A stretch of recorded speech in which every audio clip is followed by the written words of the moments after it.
Hello friends, இன்றைக்கி chana chat recipe பார்க்கலாம். இது ஒரு நல்ல டேஸ்டி ஈவினிங் ஸ்நாக்காக எடுத்துக்கலாம்.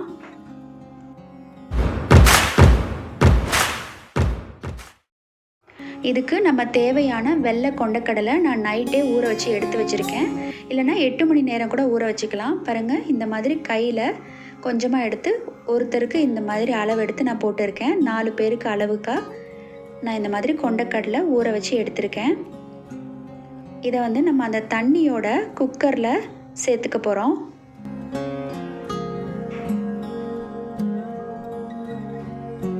சேர்த்துட்டு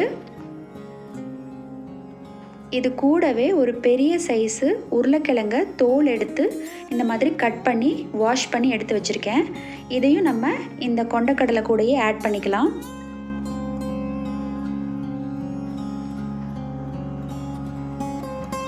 இப்போ இதை ஆட் பண்ணதுக்கப்புறமா இன்னும் கொஞ்சம் தண்ணி சேர்த்துக்கிறேன். தேவையான அளவு 1 டீஸ்பூன் உப்பு சேர்த்துக்கிறேன்.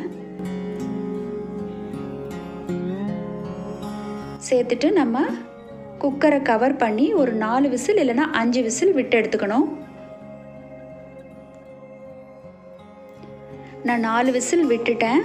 அதுக்கப்புறம் ஓப்பன் பண்ணி பார்க்குறேன். நல்லா நமக்கு குக் ஆகிருக்கு. நம்ம உப்பு சேர்த்ததுனால ரொம்ப ஓவர் குக் ஆகாமல் கரெக்டாக இருக்கும். இப்போ எந்த அளவுக்கு வேக வச்சுருக்கேன் அப்படிங்கிறது காமிக்கிறேன்.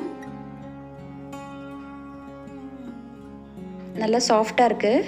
இப்போ ஒரு கடாயில் 1 டேபிள் ஸ்பூன் ஆயில் எடுத்துக்கோங்க. 1 டீஸ்பூன் ஜீரகம்,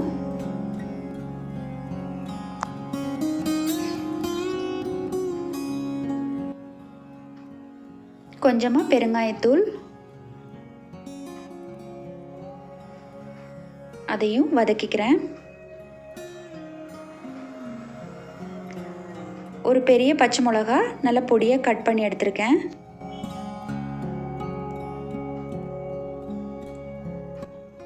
அது கூடவே பொடியாக கட் பண்ண ஆனியன், அதையும் நம்ம நல்லா வதக்கிக்கலாம்.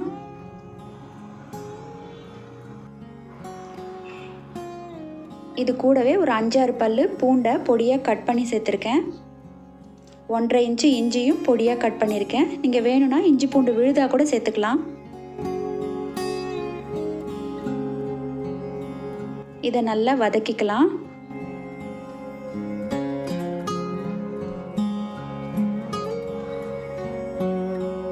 அதுக்கப்புறமா பொடியாக கட் பண்ண 2 தக்காளி, அதையும் சேர்த்துக்கிறேன்.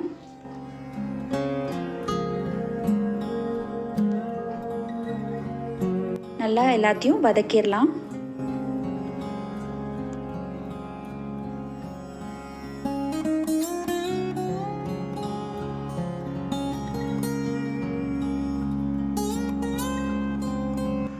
கொஞ்சமாக மஞ்சள் தூள், 1/2 டீஸ்பூன் மிளகாய் தூள், 1 டேபிள் ஸ்பூன் தனியாத்தூள், அதையும் நான் ஆட் பண்ணிக்கிறேன். நமக்கு நல்லா இந்த மாதிரி வதங்கினதுக்கப்புறமா நம்ம வேக வச்ச வெள்ளை கொண்டக்கடலையும் பொட்டேட்டோவையும் சேர்த்துக்கலாம். தண்ணி நிறையா இருக்குன்னு நினைக்காதீங்க. அது நம்ம மீடியம் ஃப்ளேமாக வச்சு ஒரு 5 நிமிஷம் இல்லைனா 10 நிமிஷம் நல்லா குக்காக விடணும். நம்ம கொண்டக்கடலை வேக வச்சப்போ போட்ட உப்பே சரியாக போயிடும். வேணும்னா கடைசியாக சேர்த்துக்கலாம். இப்போது மீடியம் ஃப்ளேம் தான் வச்சுருக்கேன். நமக்கு தண்ணி ஓரளவுக்கு இழுத்துருச்சு. அப்படியே மறக்காமல் நம்ம சேனலை சப்ஸ்கிரைப் பண்ணிக்கோங்க. கூட பெல் ஐக்கானையும் கிளிக் பண்ணிக்கோங்க. தண்ணியெல்லாம் இழுத்து இந்த மாதிரி திக் கன்சிஸ்டன்சிக்கு வரணும்.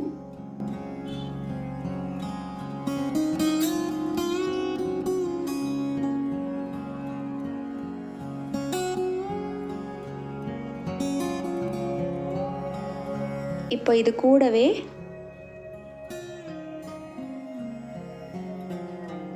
ஒரு 1/2 டீஸ்பூன் கரம் மசாலா, அதை நல்லா கலந்து விட்டுக்கிறேன். அது சும்மா 1 நிமிஷம் குக் ஆனதுக்கப்புறம் நம்ம எடுத்துடலாம். கொஞ்சமாக கொத்தமல்லி இலை தூவிட்டு நம்ம கேஸ் ஆஃப் பண்ணி எடுத்துடலாம். நம்ம சன்னா சாட் சூப்பராக ரெடி ஆகிடுச்சு.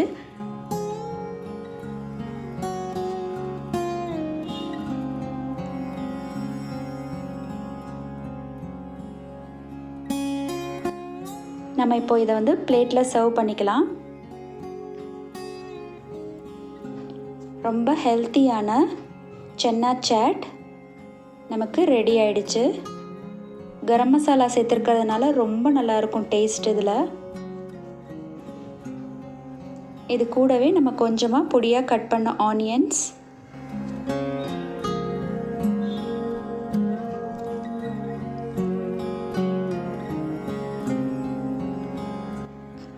கொஞ்சமாக கொத்தமல்லி இலை தூவிக்கலாம்.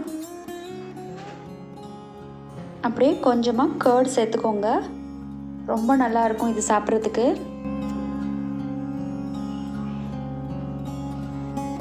அவ்வளோதான். நீங்களும் இது மாதிரி ட்ரை பண்ணி பார்த்துட்டு எப்படி இருந்ததுன்னு சொல்லுங்கள். தேங்க்ஸ் ஃபார் வாட்சிங்.